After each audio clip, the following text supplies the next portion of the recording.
Bom, professor, minha primeira pergunta é essa. Como que você percebe esse padrão de vida contemporâneo que eu entendo como acelerado? Qual a sua percepção dessa rotina diária aí na cidade do Rio de Janeiro? Bom, quando a gente, Juliano, quando a gente fala em aceleração, a gente tem que fazer uma associação entre conhecimento tecnológico, conhecimento técnico, ciência, cientificismo, e a gente não pode deixar de associar esse fenômeno ao fenômeno da modernidade. Então, é uma lógica que vem sendo desdobrada ao longo de alguns séculos, né? Eu até costumo falar para os meus alunos, né, principalmente do quarto ano, que a modernidade foi a primeira era projetada, né, pelo homem, né, diferentemente das outras anteriores.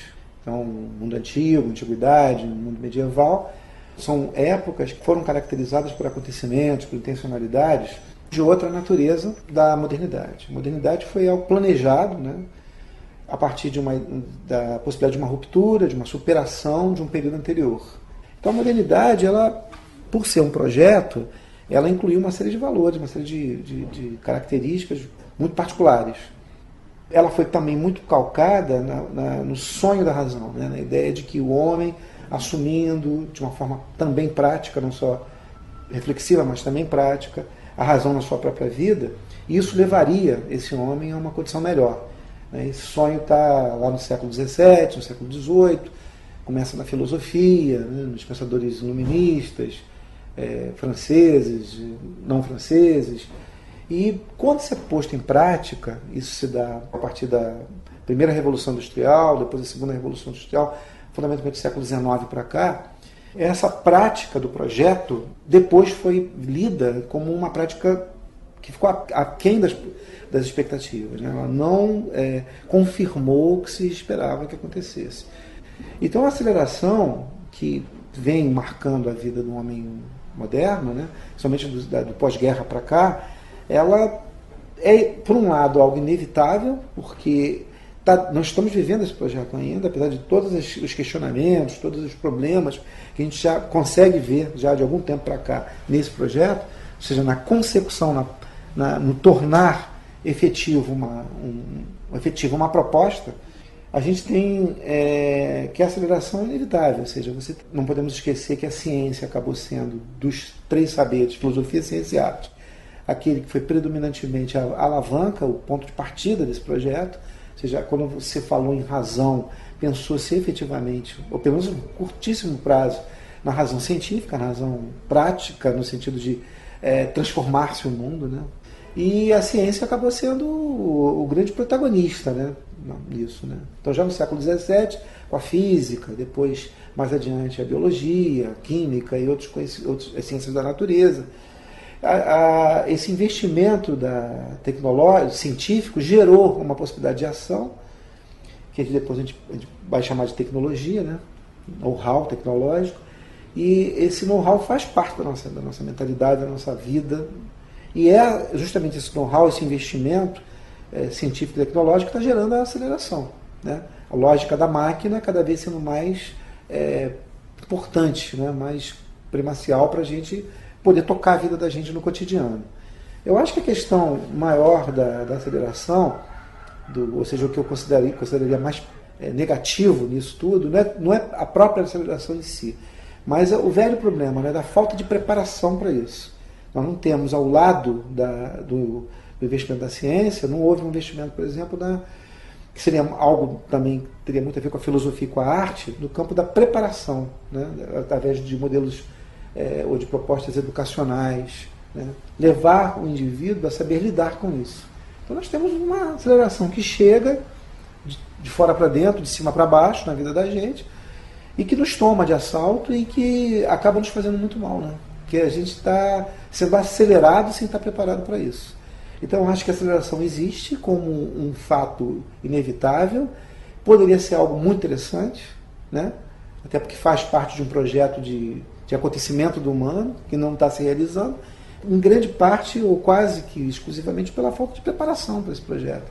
Então, a aceleração sem a preparação nos leva a uma série de patologias, uma série de dores, de sentimentos desagradáveis, né, que tornam a vida da gente uma vida muito mais problemática do que uma vida de soluções, né?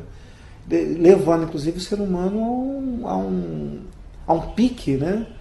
A transformação do tempo, a compressão do tempo, a compressão da percepção do tempo e do espaço, levando o homem ao alto desconhecimento. Então, eu acho que o problema maior da aceleração, sem a preparação devida, é um encaminhamento da humanidade no mundo ocidental hoje em dia para o alto desconhecimento. O homem cada vez se desconhece mais dentro dele mesmo, e esse autodesconhecimento dentro dele mesmo está levando a um estranhamento em relação ao outro. Então esse estranhamento também é fruto de um desconhecimento do outro. Porque nós não temos mais tempo também, né? A aceleração nos tira o tempo para nós pensarmos em nós mesmos, para autoanálise, para autoavaliação e também para uma relação mais de integração com o outro, né? Então acho que a aceleração tem esse aspecto fundamentalmente negativo. Pode dar muito caldo ainda para o ser humano, desde que haja a conscientização de que é preciso que haja a preparação para essa aceleração. Minha segunda pergunta, como eu disse, é em relação ao contato mesmo, a proximidade humana, a troca. Como que você valoriza, ou que importância que você dá para isso, tanto na sua prática profissional, como professor, como pesquisador, mas no seu dia a dia também. Como que é essa aproximação humana, como você vê isso? Eu vejo isso como fundamental, né? Alguma coisa sempre foi fundamental e sempre será fundamental. A condição humana é a condição gregária, por excelência. O ser humano é um animal que vive na relação. Ele necessita dessa relação, dessa troca, dessa integração. Então a gente está sofrendo, né? Até a pergunta anterior abriu, né, uma possibilidade de se responder essa também, porque a falta de investimento na relação, que passa por uma educação que privilegia fundamentalmente o aspecto técnico, o aspecto prático, e que cada vez mais afasta a gente para uma acessibilidade em relação ao outro a si mesmo, está na raiz de todos os problemas do mundo atual, envolvendo a própria aceleração. Eu acho que é muito importante a troca, é muito importante ouvir, né? É muito importante se reivindicar a condição de ser ouvido pelo outro. É muito importante que a gente dê um tempo ao tempo para nós podermos, pelo menos em alguns momentos do nosso dia a dia, conversarmos, ouvirmos, prestarmos atenção no outro, fazer com que o outro preste atenção na gente. Então é muito importante a educação, é muito importante as estratégias de chegada no outro serem bem elaboradas, né? Reelaboradas. Eu não vejo outro caminho que não seja da conscientização pela educação. Temos uma política que visa fundamentalmente a obtenção dos fins que justificam os meios. É o que predomina entre nós, na verdade, né? E essa política dos fins que justificam os meios, que é gananciosa, que visa fundamentalmente o poder e o lucro, né? E o poder, a riqueza e o poder, ela tem sido cruel pelo fato de não estar tendo uma contrapartida num investimento na educação.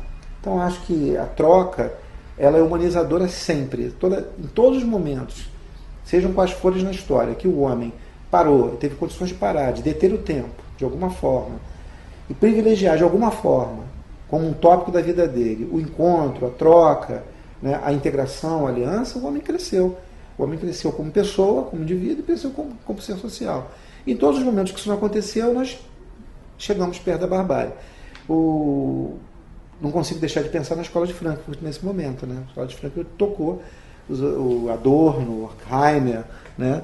E outros pensadores ligados a essa escola, essa questão, né? A instrumentalização da razão, levando o homem a suavizar os fins, né? Não importando os meios, né? E essa instrumentalização da razão levando o homem também a se tornar uma ferramenta que está a serviço fundamentalmente de atividades que visam a riqueza e o poder. Então a gente precisa fundamentalmente voltar a pensar nisso, né? Seremos felizes nos autoconhecendo e nos abrindo para o outro, porque o outro, em grande parte, vai ser responsável por esse autoconhecimento também. Bom, vamos lá. Para fechar, minha última pergunta é em relação aos instrumentos tecnológicos, né? Aparato técnico. Como que isso particularmente chega a você? Como que você vê? É claro que você precisa ter um celular para se comunicar, você precisa de um computador para mandar e receber e-mails, para a sua prática mesmo profissional e para o seu dia a dia. Mas como que você vê essa chegada essa mediação tecnológica na sua vida? Essa mediação tecnológica é inevitável dentro dessa lógica que nós já tratamos na primeira pergunta, né? Ela faz parte da vida de hoje em dia, é muito difícil você existir, né? Vamos dizer assim, que a grande senha da existência atualmente é a eficiência, né? Você tem que existir de uma forma eficiente. E sem essas ferramentas você não consegue ter eficiência. Então são elementos do dia a dia que nós não conseguimos viver sem eles. Eu, particularmente, tento me servir deles o máximo possível, utilizo o computador, utilizo o celular, todas as ferramentas que eu consigo ter acesso a elas, até mesmo financeiramente, porque algumas delas ainda são muito caras, né? Mas eu tenho dentro de mim duas questões em relação a essa mediação, a esses instrumentos, a esse maquinário, né? Primeiro, eu não tenho uma identificação, talvez pela própria formação que eu tive, muito humanista, eu não tenho uma identificação muito grande com elas. Então, eu não sou uma pessoa que procura entender a fundo, procura extrair a possibilidade máxima do uso dessa ferramenta. Eu sou um usuário que busca se servir o melhor possível das ferramentas, mas sem se envolver com a lógica delas, né? Então, eu uso meu computador, sou um bom usuário de computador, isso me basta. Mas o computador é uma caixa preta para mim, assumida. Eu não quero saber como funciona, o que tem dentro, como bombar isso. Entendeu? Vou bombar o meu computador, vou envenenar meu computador, vou botar. Isso aí eu deixo para outro. Meu filho, por exemplo, que tem muito mais intimidade com isso, é que faz isso para mim. Eu quero ser apenas um bom usuário. Um usuário que tem um bom retorno da máquina. Máquina, para mim, fundamentalmente é um instrumento, uma ferramenta a meu serviço. Essa é uma característica minha, até um pouco primitiva, vamos dizer assim, entre aspas, em relação aos tempos atuais. E a outra é que eu não deixo, é uma questão que eu tenho comigo mesmo, que essas máquinas intervenham na minha vida de uma forma muito violenta. Então, eu sou do tipo que quando eu não estou trabalhando, né, eu estou em casa, eu desligo o meu celular. Deixo o meu celular guardado na minha gaveta, não deixo desligado 24 horas por dia. Tem pessoas que dormem com o celular ligado, né, na expectativa de que ele toque, que alguma coisa seja passada para ele, alguma cobrança seja feita profissional. Não, eu me desligo, sábados e domingos eu vou dormir, deixo apenas a televisão e o DVD ligados, são as duas ferramentas que eu uso no meu lazer. Celular para mim é desligado, é para trabalho, é para uso, né? Então eu procuro fazer o máximo possível com que essas ferramentas não intervenham na minha vida particular, que é uma vida familiar, com meus amigos, com minha família, e eu quero ter esse contato, essa troca da forma mais intensa possível, não quero que ela seja interrompida, né? Pelo chamamento tecnológico, pelo chamamento das máquinas, né? Então são as duas coisas dois aspectos da minha vida que me tornam até como eu falei, um pouco primitivo. Eu não abro mão de não conhecer a máquina a fundo, eu quero apenas utilizá-la, talvez até para não me contaminar pela lógica dela e me tornar também um pouco tecnicista, né? Talvez no fundo seja isso, e não abro mão de não permitir, né, que ela intervenha nos meus momentos de lazer, nos momentos em que eu estou um pouco mais livre do tiroteio do dia a dia, em que eu esteja entregue à diversão, ao entretenimento e às trocas, né, mais humanas, né, com meus amigos e meus familiares.